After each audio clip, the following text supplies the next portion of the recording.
Tuhan mengizinkan proses terjadi dalam kehidupannya, tapi Tuhan tidak pernah meninggalkan dan tidak pernah lepas tangan. Dan saya percaya itu yang Tuhan siapkan, itu yang Tuhan janjikan buat setiap kita gitu.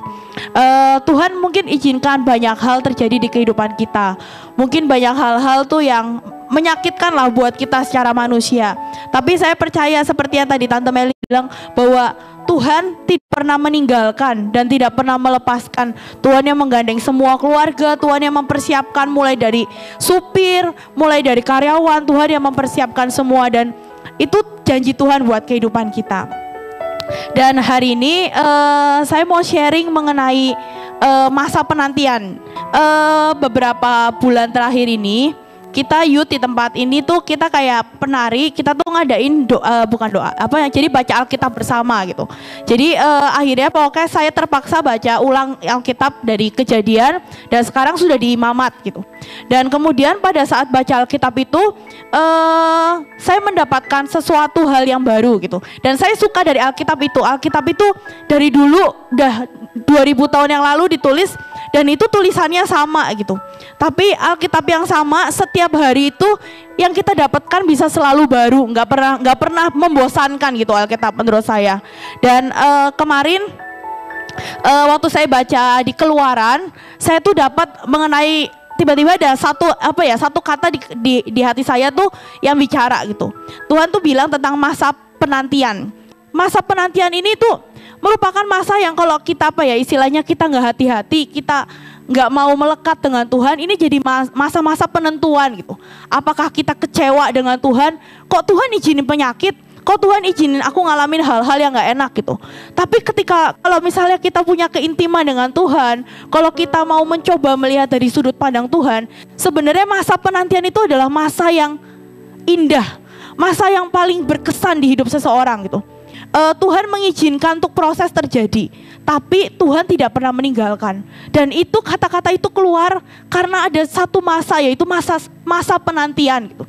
Masa di mana Tuhan itu memproses kita seakan-akan nggak dapat jawaban, kita seakan-akan kondisi kita nggak berubah. Tapi sebenarnya di masa itu Tuhan tuh sedang bekerja dengan ajaib gitu.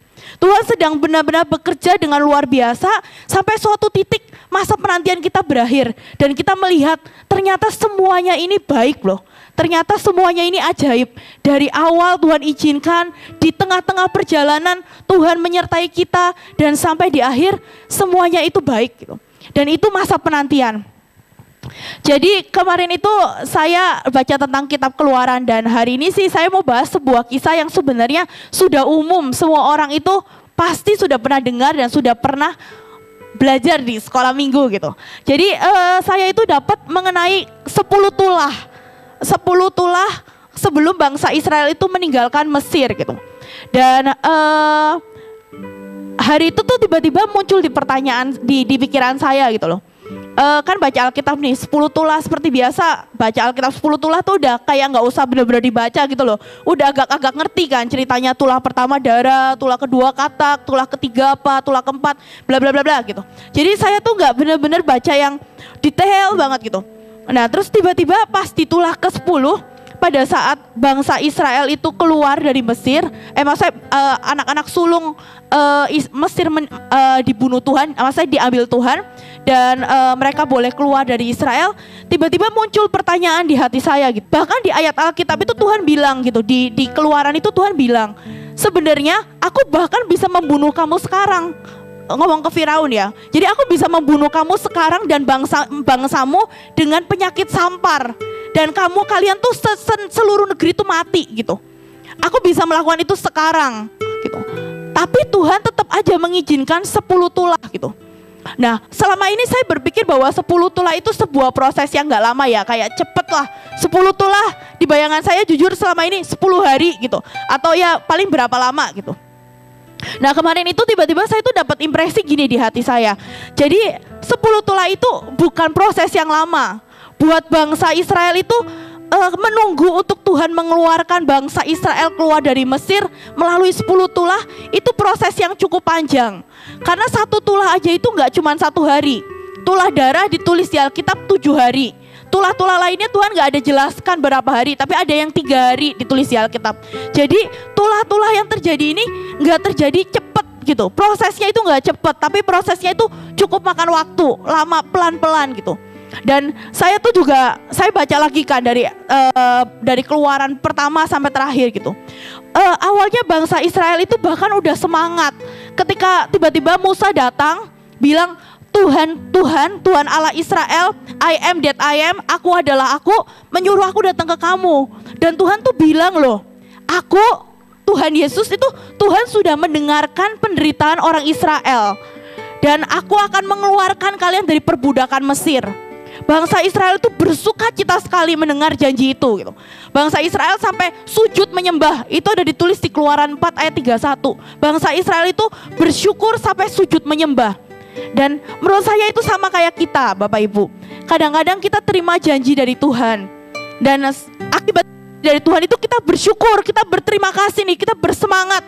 Wah, kita terima janji Tuhan yang luar biasa, puji Tuhan. Dan kita semangat menantikan kapan Tuhan benar-benar akan mengerjakan itu gitu. Kapan bangsa Israel ini akan dikeluarkan dari Mesir gitu. Sama dengan kita, kadang-kadang kita menerima janji Tuhan, kita langsung berpikir dengan waktu kita gitu. Waktu kita adalah ya secepat-cepatnya. Masalah kalau bisa selesai secepat-cepatnya, jangan lama-lama gitu. Tuhan kasih janji. Saya ingat banget mama saya tuh pernah dapat firman Tuhan di Yesaya 61. Pokoknya orang-orang luar akan melayani engkau sebagai gembala kambing dombamu. Terus orang-orang asing akan melayani di kebun anggurmu. Tapi sampai sekarang kita belum ada karyawan yang bule gitu loh. Kita belum ada karyawan dari Korea. Sampai sekarang belum terjadi seakan-akan gitu. Kadang-kadang kita berpikir janji Tuhan itu akan dijawab sesuai dengan waktu kita gitu. Dalam tempo yang sesingkat-singkatnya gitu. Seperti dulu proklamasi, dalam tempo yang secepat-cepatnya. Tapi kalau kita baca di Keluaran itu, di proses sebelum bangsa Israel keluar, di ayat kelima, tepat setelah Tuhan ngomong melalui Musa gitu, tepat setelah bangsa Israel itu mendapatkan janji Tuhan, yang terjadi apa Bapak Ibu? Yang terjadi adalah Firaun marah. Firaun bilang bangsa Israel itu adalah bangsa yang yang istilahnya pemalas, yang pinginnya tuh kabur dari pekerjaan, dan akhirnya beban kerjanya ditambah berkali-kali lipat. Jadi mereka nggak dikasih jerami, tapi harus menghasilkan batu bata yang sama gitu. Kerjanya 2 kali lipat, tapi hasilnya harus sama dalam waktu yang sama. Dan kalau nggak memenuhi hal itu, bangsa Israel itu dipukulin sama mandor-mandor dari Mesir gitu. Dan bangsa Israel tuh kecewa di awal. Bangsa Israel tuh marah. Kenapa Tuhan? Kenapa malah setelah dapat janji, malah yang terjadi itu sebaliknya. Bukannya hidupku jadi enak, malah aku disuruh kerja 2 kali lipat, dapat hukuman lebih keras gitu. Dan itu seringkali juga terjadi dalam hidup kita gitu. Kadang-kadang kita kecewa. Karena apa? Karena masa penantian ini. Karena kita berpikir bahwa waktu Tuhan itu cepat, waktu Tuhan itu seperti yang kita mau. Kita cuma perlu berdoa sehari 2 hari, Tuhan jawab gitu. Tapi proses Tuhan itu proses yang sesuai waktu Tuhan. Kita cuma tahu hari ini, tapi Tuhan itu yang menguasai awal sampai akhir. Dan Tuhan itu yang tahu setiap detail waktu gitu. Kayak proses yang tadi saya belajar dari Tante Meling gitu. Prosesnya panjang gitu, nggak langsung ketemu. Tapi tangan Tuhan, penyertaan Tuhan itu loh yang nggak pernah lepas dari hidup kita. Yang membuat kita tuh bisa bertahan dan nggak kecewa sama Tuhan. Tapi prosesnya nggak secepat, nggak sesingkat itu. Prosesnya itu butuh waktu. Kemudian saya baca-baca lagi dari pasal 1 sampai pasal sekian mengenai bangsa Israel keluar dari Mesir. Dan berkali-kali Firaun itu sudah ngizinin, boleh, kalian udah boleh pulang, kalian boleh keluar dari Mesir, kalian boleh menyembah. Tiba-tiba tulah berhenti, mereka nggak boleh lagi pergi. Kecewa lagi mereka. Terus setelah itu tulah lagi, dapat tulah lagi, tulah kesekian. Firaun, boleh, kalian habis ini boleh pergi, kalian boleh bawa keluarga kalian, tapi kambing dombanya kalian nggak boleh dibawa. Habis itu tiba-tiba nggak jadi boleh pergi lagi, ditahan lagi sebagai budak gitu. Dan berkali-kali seperti itu. Saya hitung sekitar 4 kali Firaun tuh udah membolehkan mereka pergi, tapi ternyata di akhir mereka gak jadi boleh pergi, mereka tetap jadi budak. sampai 10 tulah itu terjadi. Dan itu membuat saya tuh kemarin bertanya ke Tuhan, maksudnya kenapa sih Tuhan gak langsung tulah ke 10? Bangsa Firaun, bangsa Mesir, anak-anaknya pada mati. Nah habis itu mereka dibolehin keluar. Kenapa harus ada proses yang begitu panjang gitu loh. Dan saya merasa yang Tuhan jelaskan ke saya gitu melalui impresi saya itu bagus banget. Tuhan tuh bilang kayak gini nih, Tuhan itu melihat sampai kekekalan. Tuhan itu gak cuma melihat satu waktu, tapi Tuhan itu melihat panjang sekali gitu. Dulu ada pastor namanya Billy Lantang, dia tuh bilang kalau kita itu bedanya sama Tuhan, kalau kita tuh cuma tahu masa kini gitu, tapi Tuhan itu adalah Tuhan yang tahu dari awal, pertengahan hingga akhir. Dia Tuhan yang tahu semuanya gitu. Dan ini yang membuat kita tuh seringkali harus ada di masa penantian. Kalau bangsa Israel, dia berpikir kalau misalnya dia keluar sebagai budak, ya udah aku keluar sebagai budak, aku jadi bangsa yang bebas gitu. Tapi Tuhan bilang, kalau aku pingin Israel keluar, aku gak pernah mau Israel keluar dengan tangan kosong. Aku gak cuma merencanakan Israel cuma jadi bangsa bekas budak, tapi aku kepingin bangsa Israel itu keluar jadi bangsa yang kaya raya. Kalau kita baca di Keluaran 12 ayat 36 dikatakan, dan Tuhan membuat orang Mesir bermurah hati terhadap bangsa itu sehingga memenuhi permintaan mereka. Demikianlah mereka merampasi orang Mesir itu. Jadi kalau dilihat dari ayat ini tuh, Tuhan gak ingin orang Israel itu keluar dari Mesir dengan tangan kosong. Tapi Tuhan tuh punya rencana, dia ingin hal ini terjadi. Tapi untuk hal ini terjadi, gak bisa langsung bangsa Mesir tiba-tiba dimusnahkan. Terus gak bisa tiba-tiba anak pertama Firaun meninggal, jadi mereka pergi, boleh diizinkan pergi.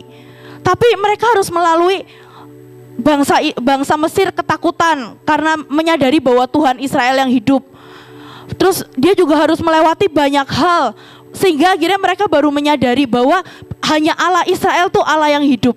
Tapi karena mereka melewati 10 tulah ini, Tuhan itu membuat bangsa Mesir bermurah hati terhadap bangsa Israel, sehingga memenuhi semua permintaan mereka.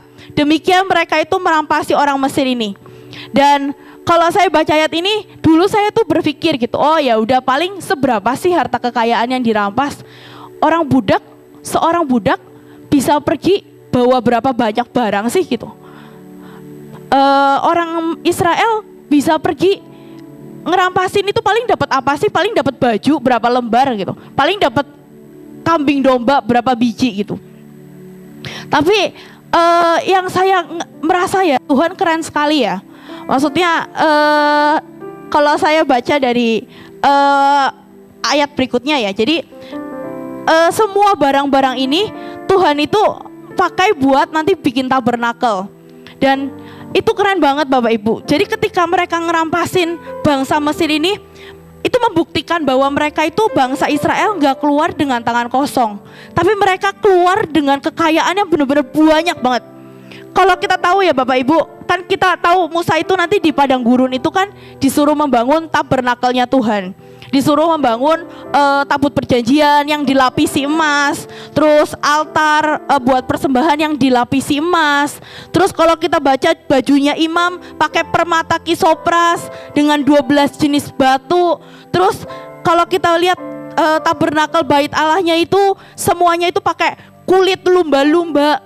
Bayangin Bapak Ibu, mana mungkin si budak keluar dari tempat perbudakannya, dia punya permata, dia punya kulit lumba-lumba, dia punya emas, punya perak. Bahkan emasnya aja karena bangsa Israel tuh nakal ya di hadapan Tuhan, sampai bisa dibikin patung lembu emas. Semuanya dikumpulin bisa bikin patung, bisa bikin tabernakel, tabut perjanjian semua dilapisi emas. Dan itu kayak nggak mungkin bagi seorang bangsa bekas budak gitu. Tapi karena Tuhan mengizinkan semuanya ini, dan semuanya ini terjadi karena masa penantian gitu. Masa penantian yang semua orang berpikir bahwa masa penantian itu adalah masa yang jelek, masa kita nggak mendapatkan jawaban Tuhan, masa Tuhan diem aja, masa kita nggak mendapatkan apa-apa dari Tuhan. Sebenarnya itu masa penantian itu adalah masa di mana Tuhan tuh bekerja 1000 kali lebih ajaib gitu loh, dengan cara yang jauh lebih ajaib. Sehingga apa sih akhirnya kita lihat Tuhan membebaskan satu bangsa, dan ketika dia keluar, Tuhan itu punya rencana yang dahsyat buat bangsa Israel. Dia punya rencana bahwa bangsa Israel keluar sebagai imamat yang rajani, sebagai bangsa yang bahkan kekayaannya aja bisa membuat tabernakel buat Tuhan. Itu rencana Tuhan dalam hidup kita. Dan saya merasakan ini ajaib ya Bapak Ibu. Maksudnya dalam proses yang paling berkesan buat saya tuh dulu tuh proses persiapan pernikahan. Jadi di proses persiapan pernikahan itu Tuhan tuh membekali saya dengan satu ayat. Ayatnya mungkin boleh kita buka sama-sama di Yesaya 26 ayat 8. Ya Tuhan, kami juga menanti-nantikan saatnya Engkau menjalankan penghakimannya. Kesukaan kami ialah menyebut namamu dan mengingat Engkau. Waktu proses persiapan pernikahan, ayat ini bicara buat saya. Tapi pas itu saya bacanya versi The Message, jadi versi bahasa Inggrisnya. Dikatakan terjemahannya, kami tidak tergesa-gesa Tuhan. Kami puas untuk bergantung di jalan yang ditandai oleh keputusan-keputusan-Mu.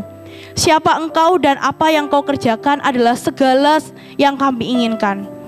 Jadi ayat ini tuh bilang jangan tergesa-gesa. Jadi hari itu waktu persiapan pernikahan, banyak sekali yang membuat saya tuh tergesa-gesa gitu. Banyak sekali hal yang tuh menjadi beban dalam hidup saya. Yang pertama, menentukan tanggal pernikahan. Saya ingat banget tuh, saya nggak pingin lama-lama. Jujur saya tuh pingin kalau bisa nikahnya ya jangan lama-lama, dari lamaran pokoknya cepet-cepetnya. Tapi hari itu ada beberapa hal yang belum dikerjakan. Jadi kita tuh harus menunggu sampai hal tersebut dikerjakan. Dan hari itu saya tuh yang namanya masa menunggu ya Bapak Ibu, itu gak pernah menyenangkan. Apapun yang kita tunggu pasti gak menyenangkan. Kalau kita nonton MasterChef, kita nonton Indonesian Idol, waktu penantian menunggu pengumuman aja itu adalah masa-masa paling gak nyaman gitu. Dan hari itu saya juga merasa gak nyaman gitu. Waktu menentukan tanggal tuh gak nyaman buat saya gitu. Terus kedua, waktu menentukan tempat. Saya itu pingin sekali dari zaman dulu, bayangin kalau pernikahan, saya tuh pingin nikah di Bali. Jadi pokoknya konsepnya pingin outdoor, yang datang keluarga deket aja.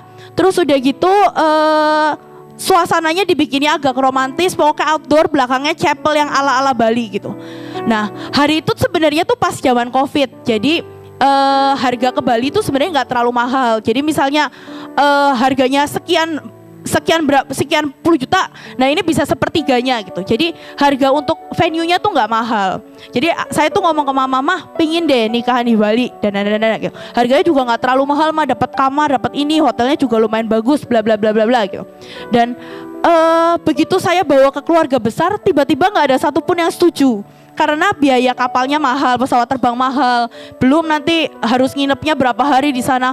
Pokoknya nggak setuju, nggak ada yang setuju. Akhirnya saya nggak bisa menikah di Bali. Singkat cerita, akhirnya pokoknya saya berdoa, Tuhan ya udahlah kalau memang harus nikahan di gedung ya nggak apa-apa lah. Memang ya saya sih percaya aja lah sama Tuhan gitu. Tapi saya bawa doa gitu. Dan tiba-tiba nggak ada angin, nggak ada hujan. Tiba-tiba melalui Tante Deborah waktu hari itu, Tuhan kasih tahu ada satu tempat namanya Lakana di Bandungan gitu. Dan akhirnya kita datangi Lakana Bandungan, dan itu tempatnya menurut saya itu bagus banget. Jadi outdoor, ada chapel di belakangnya. Terus suasananya dingin. Kalau Bali aja kan panas, ini dingin. Benar-benar seperti yang saya bayangkan gitu. Jadi itu juga membawa pergumulan buat saya. Tapi setiap kali saya tuh ngalamin seperti itu, ayat ini bicara dalam hidup saya gitu. Bahwa jangan tergesa-gesa. Dalam segala hal yang Tuhan izinkan untuk kita lewati, jangan tergesa-gesa. Percaya sama waktunya Tuhan. Percaya bahwa Tuhan tuh bisa campur tangan dengan ajaib untuk mendatangkan kebaikan. Dan kalau misalnya saya mau cerita sekarang nih, semuanya yang terjadi di pernikahan saya baik. Waktunya, tanggalnya 11 November 2023. Dan jamnya jam 11. Menurut saya itu cantik banget tanggalnya. Jadi saya seumur hidup gak akan lupa. Kapan nikahannya? 11 November. Pas flash sale-nya Shopee gitu. Dan saya gak akan pernah lupa gitu. Tempat pernikahannya saya gak akan pernah lupa. Namanya aja Lakana, tempat Tuhan pertama kali mengadakan mujizat waktu pernikahan di Israel. Dulu waktu di Israel, saya pernah doa ke Tuhan, Tuhan saya pingin deh nikah di Kana kalau boleh di Israel. Walaupun cuma kayak berdua sambil merayakan ini kayak peneguhan pernikahan. Nah Tuhan gak kasih Kana beneran, tapi Tuhan kasih Lakana di pernikahan saya gitu. Dan saya melihat campur tangan Tuhan yang ajaib. Semua yang saya inginkan, baju pernikahan yang saya inginkan, baju orang tua yang saya inginkan, semuanya Tuhan atur sedemikian ajaib, persis seperti yang saya kepingin. Dan Tuhan tuh benar-benar Tuhan yang bekerja. Dan Tuhan cuma bilang waktu persiapan pernikahan, jangan tergesa-gesa, jangan tergesa-gesa, percaya sama waktuku gitu. Dan tadi tuh di ayat ini juga bilang, kalau di versi bahasa Inggrisnya, dia juga bilang, kami puas di jalan yang ditandai oleh keputusan-keputusanmu. Ketika kita ngalamin proses dari Tuhan, kadang-kadang kita tuh terlalu fokus dengan masalah-masalah yang kita hadapi gitu. Kayak dulu ada momen, saya itu benar-benar sampai nangis-nangis karena baju, saya ngerasa kayak, waduh ini gak seperti yang saya harapkan gitu. Tapi sebenarnya Tuhan itu menandai perjalanan kita itu dengan tanda-tanda cinta Tuhan, dengan keputusan-keputusan Tuhan. Kayak tadi benar-benar saya kagum sekali gitu dengan cara Tuhan. Tuhan bisa tiba-tiba siapkan supir tepat di saat Tante Meling butuh supir. Tiba-tiba Tuhan bisa siapkan karyawan yang bisa dipercaya tepat pada saat Tante Meling butuh hal itu gitu. Itu Tuhan kita Bapak Ibu. Saya tuh diingatkan pas menyiapin khotbah ini, Tuhan tuh bilang kayak gini, sekalipun kamu berjalan dalam lembah kekelaman, tongkatku dan gadaku itu yang menyertai kamu. Dan itu yang akan kita alami dalam masa penantian Bapak Ibu. Ketika kita lagi berada di lembah kekelaman, kita menunggu sesuatu yang gak pasti, hati kita perasaannya gak tenang, gak nyaman gitu. Kita ngalamin apapun, percaya teman-teman, percaya Bapak Ibu bahwa ada Tuhan yang tongkat dan gadanya itu gak pernah lari dari kita. Tuhan itu ngawasin kita 24 jam. Gak pernah sekalipun kita itu lari dari pikiran Tuhan. Ada satu ayat juga di Mazmur kalau gak salah. Dia tuh bilang penjaga Israel tidak pernah tertidur. Sekalipun kita capek nih dengan kehidupan kita, sekalipun kita ngadapin tantangan dan kita tuh ngerasa udah muak lah dengan semua tantangan di hidup kita, sekalipun kita bosen sama masalah gitu, sekalipun kita akhirnya udah nyerah gitu, tapi Tuhan tidak pernah tidur. Penjaga Israel, penjaga kita gak akan pernah tidur dan meninggalkan kita. Bahkan ketika kita udah capek seperti apapun, Tuhan tuh terus menyertai kita gitu. Jadi penting banget buat kita tahu gitu. Apapun yang kita hadapi Bapak Ibu, apapun yang kita hadapi nih, buat yang remaja, mungkin kita ngalamin masalah di sekolah, kita ngalamin mungkin mengenai pasangan hidup, kita galau mengenai pekerjaan, atau mungkin yang lebih dewasa, kita ngalamin masalah keluarga, masalah ekonomi, penyakit dan lain-lain. Kita nunggu jawaban Tuhan dan kita tidak pernah mendapatkan jawaban Tuhan. Tapi percaya deh, di masa penantian ini, kalau kita mau berjalan dengan Tuhan, kalau mata kita nih mau melihat tanda-tanda yang Tuhan taruh di hidup kita, kalau kita mau melihat, mata kita mau melihat dan merindukan siapa Tuhan dan apa yang Tuhan kerjakan di dalam hidup kita, percaya kita gak bakal kecewa Bapak Ibu. Kita akan melihat yang ajaib itu terjadi dalam kehidupan kita. Dan kita akan melihat benar-benar satu titik nanti, pada waktunya, pada masanya gitu, Tuhan akan kasih semua jawaban dari penantian kita gitu. Dan itu gak akan pernah mengecewakan. Dan yang saya lihat, bahkan bangsa Israel keluar dari Mesir, dia gak cuma jadi bangsa bekas budak, tapi Tuhan langsung angkat dia jadi imamat yang rajani. Jadi bangsa imam yang dikhususkan buat Tuhan, yang hartanya bisa membangun tabernakel, yang hartanya bahkan bisa melapisi GRC aja nih, mesbah ini dari kayu Bapak Ibu. Kalau di Israel zaman dulu bekas budak itu loh, bangsa Israel keluar sebagai budak, altarnya ini terbuat dari emas. Alat-alat musik kalau zaman dulu mungkin semuanya terbuat dari emas gitu.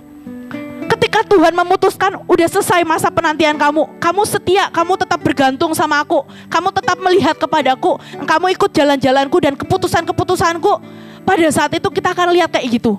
Yang gak pernah kita pikirkan, yang gak pernah timbul di hati kita, yang gak pernah rasanya kebayang-bayang gitu. Itu yang Tuhan sediakan bagi kita. Jodoh terbaik, pasangan hidup terbaik, terus masa depan terbaik, buat yang sekolah terbaik. Semua yang terbaik itu Tuhan kasih dalam hidup kita. Tuhan kita gak pernah gagal, Tuhan kita itu selalu ngasih yang terbaik. Kalau kita nih manusia rencananya terbatas, kita coba bisa memikirkan yang baik menurut kita. Tapi Tuhan itu memikirkan sesuatu yang baik dalam kekekalan. Bangsa Israel sampai detik ini benar-benar jadi bangsa yang dipilih Tuhan. Cuman gara-gara apa sih? Abraham menunggu waktu Tuhan. Sampai Abraham bisa memiliki anak, bisa punya anak yang ilahi yang dari Tuhan. Daud sampai sekarang namanya kita kenal karena apa sih? Karena Daud ikut proses Tuhan, mengikuti proses Tuhan. Bertahun-tahun dikejar-kejar, tapi Daud tetap melekat kepada Tuhan. Dan itu semua Bapak Ibu, kalau kita benar-benar tunduk, benar-benar kita percaya, kita ngelihat Tuhan, siapa Tuhan dalam hidup kita. Percaya deh, itu akan jadi masa terindah dalam hidup kita. Saya kalau mengingat pernikahan saya, yang saya paling ingat adalah proses persiapan pernikahan saya. Saya ingat pas saya nangis, udah gak ngerti mau cerita ke siapa. Saya ingat pada waktu itu, tiba-tiba Tuhan kasih yang terindah gitu. Saya punya satu desainer yang saya kepingin banget bajunya gitu. Dan menurut hitungan saya, gak mungkin saya bisa pakai desainer itu gitu. Karena mahal gitu. Tapi Tuhan bisa intervensi gimana caranya saya bisa pakai baju desainer itu di hari pernikahan saya. Dan banyak kejadian lainnya. Dan itu semua lewat perjalanan, lewat masa penantian. Jadi yang mau saya bilang Bapak Ibu, saya gak ngerti apa yang sedang semuanya kita hadapi gitu. Berapa lama kita sudah menanti janji Tuhan dan kita gak mendapatkan apa-apa gitu seakan-akan. Tapi percaya deh, Tuhan kita itu bukan Tuhan yang bisa mengecewakan. Tuhan tuh gak bisa buat ngecewain kita gitu. Tuhan gak bisa berbuat jahat sama kita. Tuhan yang kita sembah itu Tuhan yang menyediakan yang terbaik buat kita. Dan pasti pada waktunya, waktu terbaik Tuhan pasti kasih jawaban buat setiap doa pergumulan kita. Dan itu akan jadi momen yang bakal kita kenang seumur hidup kita, bahwa Tuhan itu Tuhan yang baik. Ibrani 6 ayat 12. Agar kamu jangan menjadi lamban, tetapi menjadi penurut-penurut mereka yang oleh iman dan kesabaran mendapat bagian dalam apa yang dijanjikan Allah. Jadi Bapak Ibu, Allah itu tidak pernah ingkar janji. Kalau Bapak Ibu baca di dalam Alkitab nanti Bapak Ibu ya, semua janji Allah itu tergenapi sepenuhnya. Bahkan kalau Bapak Ibu baca di kitab Yosua, ditulis begini, apa yang Tuhan janjikan kepada bangsa Israel, semua digenapi, tidak ada yang tidak digenapi. Walaupun menunggu perlu kesabaran. Nah kadang-kadang musuh kita ini apa Bapak Ibu? Kita nggak sabar, bener nggak? Maunya instan, iya nggak? Makanya banyak bakmi dibuat instan gitu ya. Tapi kita kan nggak makan bakmi, kita makannya firman Tuhan, janji Tuhan kan, ya. Jadi Bapak Ibu sekali lagi di dalam penantian kita, di dalam waktu yang Tuhan tetapkan buat kita, sabar menunggu waktu Tuhan.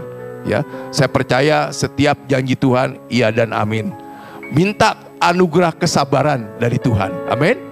Kenapa Bapak Ibu? Jangan sampai kita tergesa-gesa akhirnya kita melakukan apa yang Tuhan tidak kehendaki untuk kita lakukan. Kita berusaha menggenapi janji Tuhan dengan kekuatan kita sendiri. Akhirnya lahirlah Ismail yang membuat masalah. Amin. Kita mau yang lahir Ishak, benar? Janji Tuhan. Mungkin kami belum melihat penggenapan janji-janjimu di dalam kehidupan kami. Mungkin kami masih melihat pergumulan-pergumulan yang ada di depan mata kami. Tuhan ampuni kami. Kalau selama ini kami bergumul dengan masalah persoalan kami, kalau fokus kami ke masalah dan pergumulan kami, Tuhan biarlah malam hari ini kami mau mengangkat hati kami dan mata kami Tuhan. Kami mau tertuju kepadamu Tuhan. Kami mau tertuju kepada Engkau ya Tuhan. Engkau Allah yang kasih adanya, Engkau Allah yang setia, Engkau Allah yang menepati janji Tuhan. Mari Roh Kudus kami minta Kau taruh terus kesabaran di dalam hati kami. Kesabaran Engkau untuk mempercayai bahwa penggenapan janji Tuhan iya dan amin. Dan ada waktu Tuhan sendiri di mana penggenapan janji itu terjadi. Ajari kami Roh Kudus untuk kami menunggu waktu Tuhan. Tolong kami juga Tuhan, tolong kami untuk kami tidak menggenapi janji-janji-Mu dengan kekuatan kami sendiri. Karena kami tahu yang akan lahir dari penggenapan janji itu adalah kedagingan Tuhan. Oh Tuhan, kami mau duduk diam di kaki-Mu. Kami percaya iman dan kesabaran adalah penggenapan janji-Mu. Terima kasih untuk kebenaran firman-Mu. Terima kasih untuk kesaksian yang boleh kami dengar, yang menguatkan kami Tuhan, bahwa Engkau turut bekerja di dalam segala sesuatu untuk mendatangkan kebaikan buat kami, orang-orang yang mengasihi Engkau.